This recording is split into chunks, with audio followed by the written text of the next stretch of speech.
Come on down. You're the next contestant on Price is Right Wrestling, and tonight's show is wall to wall with women. How's that for a series of prizes?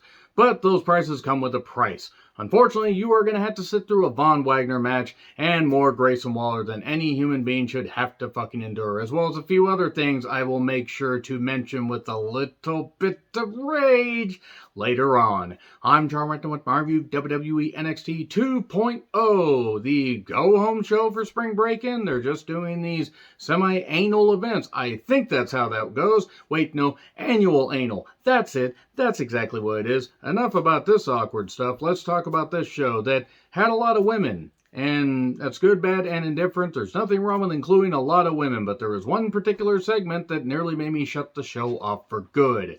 Wonder if you can guess which that is. Go ahead, leave something in the comments right now. I bet you figured it out. I don't think it's going to really take that much to figure out.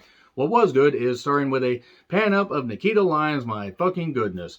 She's got a great look, obviously. I mean, who wouldn't really just, be like, God damn, just look at her. Hello. So, she gets a big pop. Nikita has all that cake, respectfully, says Wade. He got a few pop culture references in, and Lash Legend rushes the ring, and we get Nikita versus Lash in a Death by Snoo Snoo match. And I will say this, they did some good stuff here. Lash has a ways to go, but she does do some good heel work. Nikita is nowhere near ready for the potential push that they're going to give her, but she's got energy. She's got size. She has a lot of, thrust on her kicks.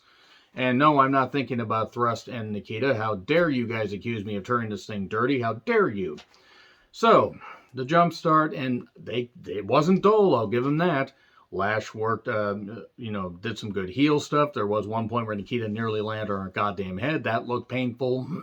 And then we get some wardrobe issues, so we get a blackout. Maybe come up with some better gear, even though it's nice to look at. Maybe we don't need to see the titties coming out. We see a black and we're thinking, oh no, a black hole has consumed NXT 2.0. Maybe we can get better creative if that happens. But positive. Lyons does come back with some nice kicks, hits a German launch, and then hits a spin kick 1, 2, 3. Okay. Then Natty attacks her. Natty and Lash attack Nikita. That's hard to say. And then Cora shows up with her Borda, her skateboarder. Borda. Bole. No, I don't really know what I'm on about anymore, but we're going to get a tag match next week. Okay, cool. Tony D's backstage. He was going to face Zion, but he's going to face Von Wagner instead. Boy, they really trust Tony D to try and get something good out of Von Wagner. That's like squeezing blood out of a turnip that never had blood in it. I don't even think turnips have blood. Let's move on from that. Strong is upset at Diamond Mine for having struggles. Hey, I don't want this group to end up like the last group I was with. Ha ha ha ha. And the Creeds bow up because they're like, well, we ran through a lot of teams in that gauntlet match. We've done this and everything. And Strong's like, well, it's not good enough. We need gold. Didn't Strong lose a unification match? So I don't know, about a couple of months ago against Carmelo Hayes, however long ago it was. What has he done since then? He's had really good matches, but has he done anything of note? I can't think of it. But anyway, recaps of the Steiner and Joe Wayne Gacy stuff. Tony D'Angelo took on Von Wagner, and boy, this was shit. Tony D has something. Von Wagner is not the worst in the ring, but he has such a bland personality that I call him shit. Von Wagner is so uninteresting and so unbelievably bland. I literally just hear white noise whenever he's wrestling. I literally see white noise whenever I have to look at him. And if I have to see white noise, I just think, they're here. So anyway, later, Tony spills outside. Legoland shows up, Wild and Mendoza, but the Tony D goons show up, and during this time the referee's distracted, and Escobar does doink, and then we get a slow delayed countout where Tony D gets back in the ring, gets hit with a big boot, 1, 2, 3. Von Wagner won a match in 2022. Throw the whole show away. So anyway, Indy and Persia are talking to Roxanne. Great job being JCJ. And then Toxic Attraction shows up as if on cue and says it was a fluke. Roxanne says, I'll prove it to you tonight. And they're like, okay. Mandy says she's going to teach her a lesson. All right. Nathan Frazier video package. Oh boy, he's going to get to have a great match later. And then Brooks and Dunn are talking to Fallon Henley, and Brooks was distracted by Sophia Cromwell. I don't blame him. Chase University is in the crowd. Grayson Waller attacks Frazier's opponent, whoever the fuck he was. I have no idea, no disrespect, just don't know, don't care. Why is Grayson Waller still here? Genuine question, because the guy is an unlikable douche that, while not bad in the ring, I just don't want to see him. It's not like, oh, I want to see him get beat up. No, I don't want to see this fucker. And then he calls out Chase University, but then Frazier, who's still standing there, by the way, still standing there, decides to attack Grayson, hits a hell of a dive. Hey, if Frazier can do shit like that, and I'm not saying do a dive all the time, I'll give him a chance. I'll see what he can do.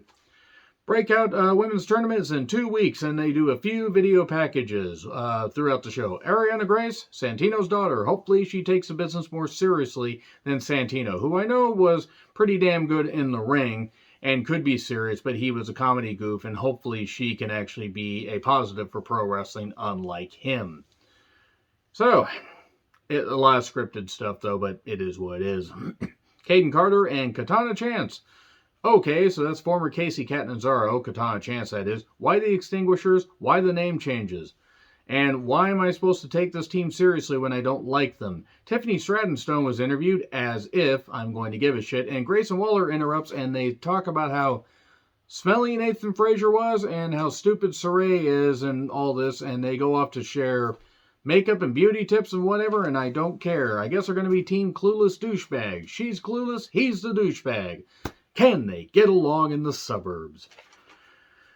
By the way, Casey and Caden are still in the ring, and they take on Yulissa Leon and Valentina Feroz, who have an incredibly racist gimmick. My goodness, the racism was practically dripping off of this. I'm surprised they weren't holding a Klan meeting backstage. I would blame Shawn Michaels, but I don't think Shawn Michaels could keep more than one eye on a match at the time. So, who are the heels and why do I care? It wasn't terrible, but I mean, I've seen worse, but I didn't care. $4.50 for 3. I don't know who got pinned. I don't care. So we cut backstage and Brooks is taken out with a knee injury. Kaylee Ray now has a flaming bat in his Alba Fire. Why? Your guess is as fucking good as mine. Is she going to hit people in the head with the flaming bat? Why the name changes? Why the flaming bat? What is happening? So Elektra Lopez, Wild and Mendoza, Legoland Phantasm, took on Briggs and Fallon Henley. Jumpstart by the faces, Elektra, my goodness. The two women certainly did their best. Both are going to take time to get better, but it was what it was. Briggs got beat up for a bit, did some big man spots, and eventually got hit with the high-low 1, 2, 3. And also Stone showed up during this and said, well, Jiro had wandering eyes, Jensen had wandering eyes. You figure it out. So they're saying that Von Wagner just goes around beating people up. Stop trying to make Von Wagner happen. It isn't going to happen. Mackenzie interviews Natty and Lash. Natty is going to be a benefit to the NXT women's division as being a veteran and being somebody that is world-traveled and can still go in the ring. Lash's personality could carry her a lot further than her wrestling ability will. She's not terrible, but she's going to have the personality to hopefully get, better as time goes on. She's got something. I think Nikia's a little bit above her. That's just my opinion. So Grimes makes his entrance. We go to break. And then Kiona James. She is Alexandra York 2.0. If anybody knows who Alexandra York is, you must have loved early 90s WCW. Or it's burned and seared into your brain, no matter how much you try to get rid of it. Oh God, the ding-dongs. Make it stop. Wait, that was 80. That was 89. So anyway, yeah, she's Alexandra York 2.0. She's a businesswoman, and alright. So Sikoa beat Tricky Ticky Williams. Tricky Ticky is better on the mic than he is in the ring, though he's not terrible. And then we get a face-off with the three guys. Hayes, Grimes, and Solo, and there you go. Team BBC, Malik Blade, and Idris Enofe, who are making the most of their TV time. I will give them that much credit. Enofe tries to fire up Blade. What do you see in this mirror? What do you see in this mirror? Oh, I see somebody full of all this stuff. Full of piss and vinegar. At first, I was just filled with vinegar. No, but in all seriousness, they're making the most of their TV time. They're going to face off against the Viking Raiders, who are, by the way, a team that Roderick Strong decided to bring in to light a fire under the creeds. Apparently, Escobar talks about Tony D. And that basically he taught him a lesson. He's going to keep teaching him lessons. And lessons all around. Is Elektra Lopez going to teach lessons? Can she hit me with a yardstick? I am not, weird. Stop thinking that. So the Raiders beat up Team BBC, even though Blade and Inoue got in some good shots. And I bet Eric enjoyed yelling at these two guys. If you know, you know. Because if he's anything like a stupid twat wife, Sarah Rowe, well, yeah, he's probably going to be controlling his narrative soon, assuming that whole promotion doesn't flame out, which I hope it fucking does. But Vic quotes "lose yourself" for some reason, and then we get one of Team BBC gets pinned. I actually didn't catch which. It's not that I didn't care, but the match was fine for what it was. I will say Blade and Inoue did get in some good shots.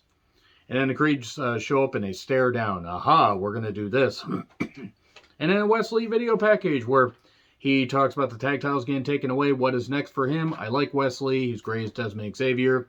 Saw him in the main event of an indie show about 2.5 years ago. Actually, oddly enough, ended up in my lap because they did an outside spot and security was trying to get me away. And I said, I can't. I have an 185-pound man in my lap in Seattle again. Which I'm sure really went over well, assuming that anybody heard that. I mean, at the show. Obviously, you heard it on camera. No, in all seriousness, though, Wesley, I hope they do something with him. This seems like they're investing some time in him. Tony D calls out Escobar, and also says, "Hey, I have my two guys with me, Channing Lorenzo and Troy 2 times Donovan, and they're on the streets. They're called Stacks. This is getting a little bit too goofy, even for me." But he's going to have a sit down with Escobar before they beat each other with dead fish, I assume. Or sticks, or they hit each other with plates of lasagna. At this point, anything's possible. JC Jane, my goodness. Mandy Rose with Toxic Attraction took on Roxanne Perez, and Perez will get there. Mandy is about as good as she's ever going to be, but she's certainly way better than she was even a couple years ago. Mandy breaks a nail, and we go to break. And then Mandy works on Perez's back, even violently scissoring her at one point. You usually have to go to a different kind of website to see that. Roxanne fires back, gets a couple close near falls, but gets hit with the pump knee strike. 1, 2, 3. And then Wendy fucking... Look, I'm going to say this, even though I've said it before, about multiple people.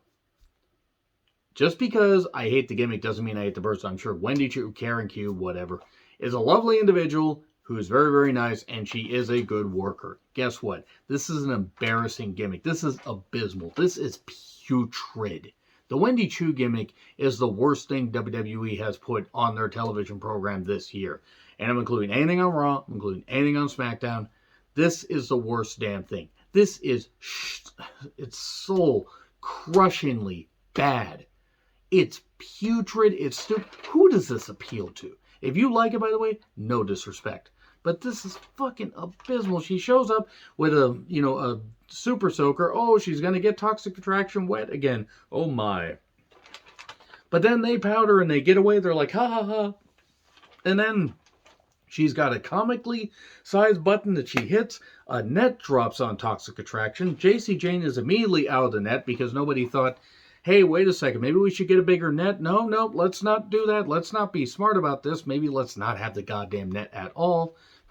And then Roxanne Perez and Wendy Chu have silly string. And I'm not talking about Private Party's, one of their big moves. No, I'm talking the actual cans of silly string they sprayed them with. It was at this point I was about to say, fuck it, I'm done. I'm fucking done. I don't want to see this anymore. This is embarrassing. This took anything good that happened in Mandy versus Roxanne and turned it to shit. And, the women are, the women in this breakout tournament. Yeah, okay, ladies, great. You're young. You're going to be able to, show what you can do. And you're going to have to compete to try and dig yourself out, dig the show, rather, out of this goddamn bullshit. This is not good for any division, women's division or otherwise. I kill AEW for the shit they do. I kill New Japan for the bullshit that they do. This is bad comedy. It's bad for wrestling. It's embarrassing. So anyway, Sloane Jacobs fights with her sisters, or fought with her sisters, and she's going to be in the tournament.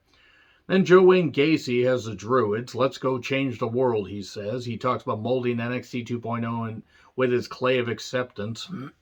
How he'll win a spring break-in because Rex Braunsteiner, Braunstein-Rexer isn't medically cleared.